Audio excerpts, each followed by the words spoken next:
चला मंडळी, आज आपण करणार आहोत अगदी ढाब्यावर मिळते तशी चमचमीत कॉर्न पालकची भाजी, जी ढाब्यांवर मकई पालक या नावाने अतिशय प्रसिद्ध आहे।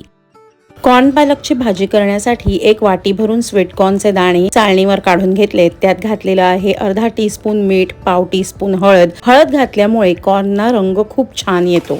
आणि आता 2 शिट्ट्या करून हे वाफवून घ्यायचे आहेत। हे बघा, वाफवलेले मक्याचे दाणे किती छान व्हायब्रंट दिसतायत। हिरव्यागार पालकच्या भाजीत हे असे पिवळे धम्मक मक्याचे दाणे फार सुरेख दिसतात। आता आपल्याला पालकची पेस्ट तयार करून घ्यायची आहे। त्यासाठी इथं काय काय साहित्य घेतलंय बघा। पालकच्या 2 मोठ्या जोड्या निवडून स्वच्छ धुवून घेतलेल्या आहेत। मुठभर ताजी हिरवी कोथिंबीर घेतलेली आहे। कोथिंबीर मिळाली नाही तर वगळली तरीही चालेल। पालकची पेस्ट तयार करण्यासाठी इथे एका मोठ्या पॅन मध्ये 2 टीस्पून तेल गरम करून घेतलं। त्यात 10 ते 12 लसणाच्या पाकळ्यांचे तुकडे करून घातलेले आहेत आणि ते आता लालसर होईपर्यंत परतून घ्यायचे आहेत। 5 ते 6 हिरव्या कंच तिखट मिरच्यांचे तुकडे मिनिटभर परतून घेऊया। भाजीचा हिरवागार रंग टिकून राहावा म्हणून यात आपण लाल तिखट घालणार नाही आहोत। फक्त हिरव्या मिरच्यांनी भाजीला तिखटपणा आणायचा आहे। त्यामुळे मिरच्यांचं प्रमाण तुमच्याकडे कितपत तिखट आवडत असेल त्यानुसार कमी अधिक करा। एका मोठ्या कांद्याच्या उभ्या पातळ चकत्या करून घेतलेल्या आहेत। या चकत्या सुद्धा चांगल्या लालसर होईपर्यंत 2 ते 3 मिनिटं परतून घ्यायच्या आहेत।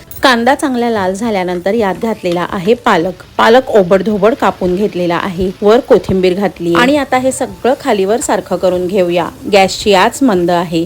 आता जरी दिसताना पालक असा कढईभर दिसत असला तरी तो आळतो आणि फार कमी होऊन जातो। मकई पनीर किंवा पालक पनीर करताना पालक ब्लँच करण्याऐवजी एकदा ही पद्धत वापरून बघा। झाकण ठेवून पालकाला मोजून 1 मिनिटाची वाफ द्यायची आणि लगेचच गॅस बंद करायचे। पालकचं मिश्रण पूर्णपणे थंड झाल्यानंतर मिक्सरच्या भांड्यात काढून कमीत कमी पाण्याचा वापर करून पालकची गंधासारखी गुळगुळीत पेस्ट करून घ्यायची आहे। हे बघा, किती छान हिरवागार रंग आलेला आहे।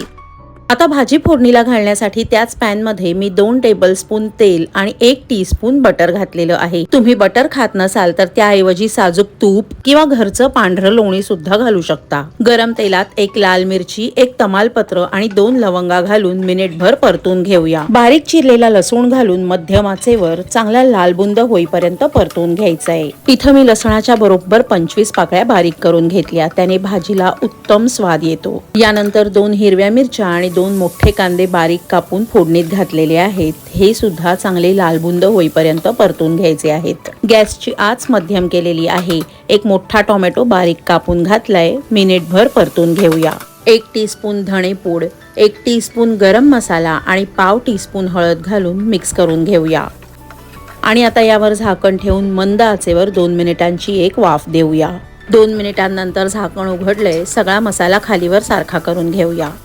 आता यात घालायची आहे तयार करून ठेवलेली पालकची पेस्ट आणि मसाल्यासोबत मिक्स करून घ्यायची आहे। भाजी तुम्हाला कितपत घट्ट किंवा पातळ हवी आहे त्यानुसार पाणी घालायचंय। 1 टीस्पून बटर घातलंय आणि मिक्स करून घेऊया। चवीनुसार 1 टीस्पून मीठ घातलंय आणि हा एक सिक्रेट पदार्थ आपण भाजीत घालणार आहोत। 1 टीस्पून जायफळाचा कीस। पंजाबी स्टाईलने केलेल्या पालकच्या भाजीत जायफळाचा कीस खूप छान लागतो। एकदा ट्राय करून बघा। सगळ्यात शेवटी वाफवलेले मक्याचे दाणे आणि 1 टीस्पून कसुरी मेथी घालून मिक्स करून घ्यायचे आणि आपली भाजी तयार आहे। तुम्हाला आवडत असेल तर सर्व करताना वरून फेटलेली साय किंवा फ्रेश क्रीम घातलं तरीही चालेल। ही तयार भाजी 4 जणांना व्यवस्थित पुरेल आणि ही अफलातून चवीची ढाबा स्टाईल गरमागरम भाजी पोळी, फुलके, पराठा किंवा नान बरोबर सर्व करा। सो फ्रेंड्स, हा व्हिडिओ तुम्हाला थोडा जरी आवडला असेल तर त्याला लाईक करा। व्हिडिओ तुमच्या फॅमिली आणि फ्रेंड्स सोबत शेअर सुद्धा करा आणि अशाच इनोव्हेटिव्ह रेसिपीज बघण्यासाठी सुहानीज किचनला सबस्क्राईब करा। भेटूया लवकरच एका नवीन रेसिपीसह।